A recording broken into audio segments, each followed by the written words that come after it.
श्री रमण महर्षि के चरण कमलों में प्रणाम करने के पश्चात एक सन्यासी ने प्रश्न किया। उसने पूछा, भगवन, मैंने वेदांत में सुना है कि यह संपूर्ण जगत केवल एक भ्रम है, लेकिन जब मैं इस जगत को देखता हूँ तो यह मुझे वास्तविक और ठोस लगता है। यह अनुभूति कैसे होगी कि यह सब केवल माया है? कृपया मेरी इस शंका का समाधान करें। श्री महर्षि ने सन्यासी की ओर गहरी और स्थिर दृष्टि से देखा और बोले, पहले यह समझ लो कि संसार जैसा तुम देखते हो वह तुम्हारी दृष्टि पर निर्भर करता है। तुम्हारी दृष्टि यदि अज्ञान से ढकी हुई है तो संसार तुम्हें वास्तविक और ठोस प्रतीत होगा, लेकिन जैसे ही तुम्हारी दृष्टि ज्ञानमयी हो जाएगी, तुम्हें यह संसार केवल ब्रह्म का प्रतिबिंब प्रतीत होगा। श्री भगवान ने एक उदाहरण दिया। जब कोई व्यक्ति रात में रस्सी को सांप समझ लेता है तो उसका भय वास्तविक हो जाता है। वह डरता है, पीछे हटता है और मन में सोचता है कि सांप उसे काट लेगा। लेकिन जब वह कोई दीपक जलाता है और देखता है कि वह केवल रस्सी थी, तब उसका भ्रम समाप्त हो जाता है।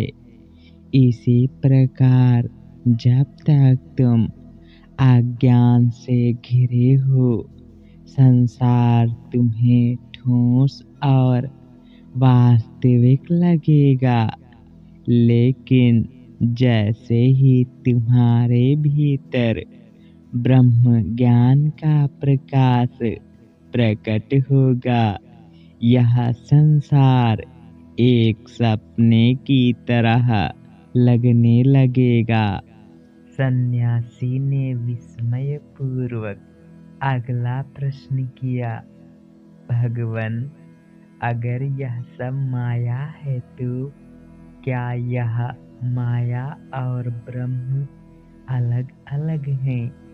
माया का वास्तविक स्वरूप क्या है? माया और ब्रह्म अलग नहीं है। माया केवल ब्रह्म की शक्ति है।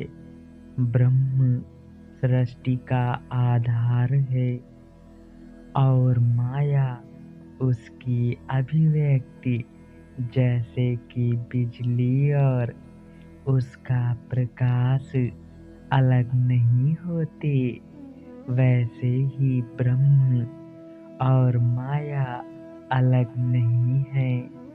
लेकिन यह सब समझने के लिए तुम्हें अपने भीतर देखना होगा। तुम्हारा असली प्रश्न यह होना चाहिए कि मैं कौन हूँ। जब तक तुम अपने भीतर की वास्तविकता को नहीं पहचानते, तुम्हें यह संसार भ्रम लगता रहेगा।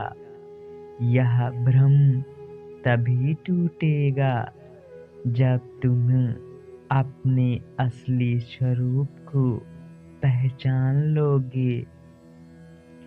लेकिन भगवन, यदि यह संसार ब्रह्म का ही रूप है तो मैं इसे असत्य या भ्रम क्यों मानूं? श्री भगवन ने शांत स्वर में कहा, यह जगत ब्रह्म का ही स्वरूप है, लेकिन तुम इसे अज्ञान के कारण एक अलग अस्तित्व के रूप में देखते हो।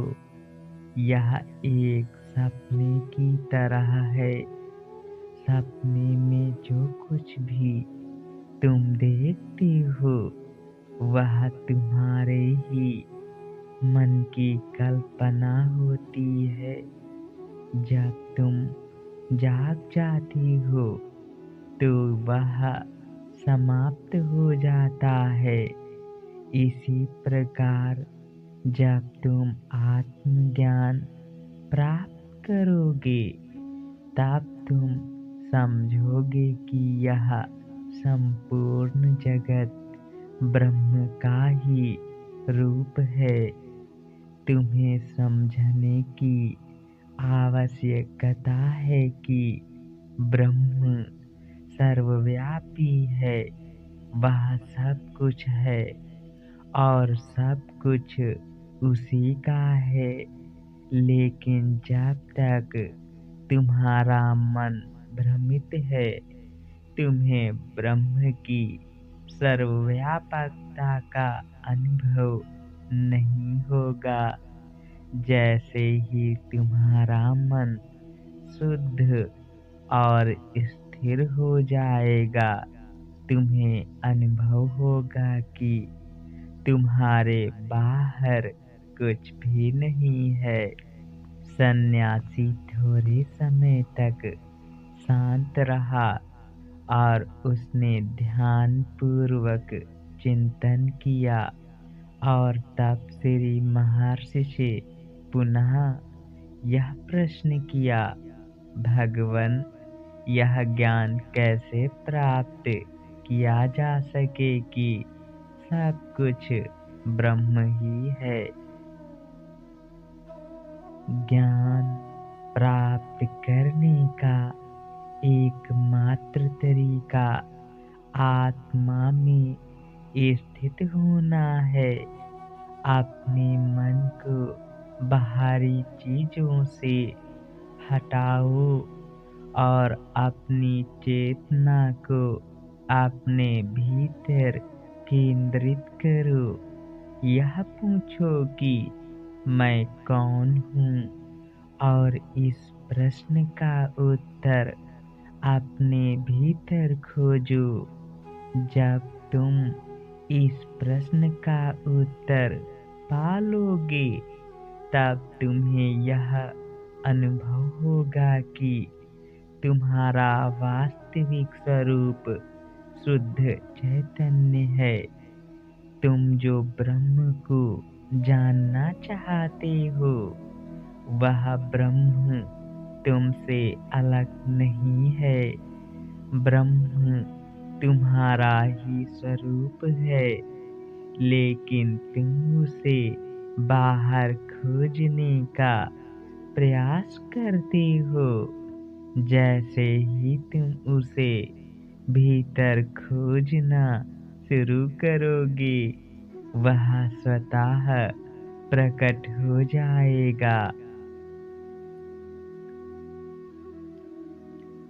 सन्यासी ने शांत स्वर के साथ श्री रमण महर्षि के चरण कमलों में प्रणाम किया और उसने कहा, गुरुदेव, आपने मेरी शंका का समाधान कर दिया। अब मैं समझ गया कि संसार का अनुभव और उसकी वास्तविकता मेरे दृष्टिकोण पर निर्भर है। मैं अपने भीतर इस ज्ञान को पाने का प्रयास करूँगा। श्री महर्षि ने आशीर्वाद देते हुए कहा, जाओ, ध्यान करो और अनुभव करो कि तुम स्वयं ही ब्रह्म हो। हरि ओम।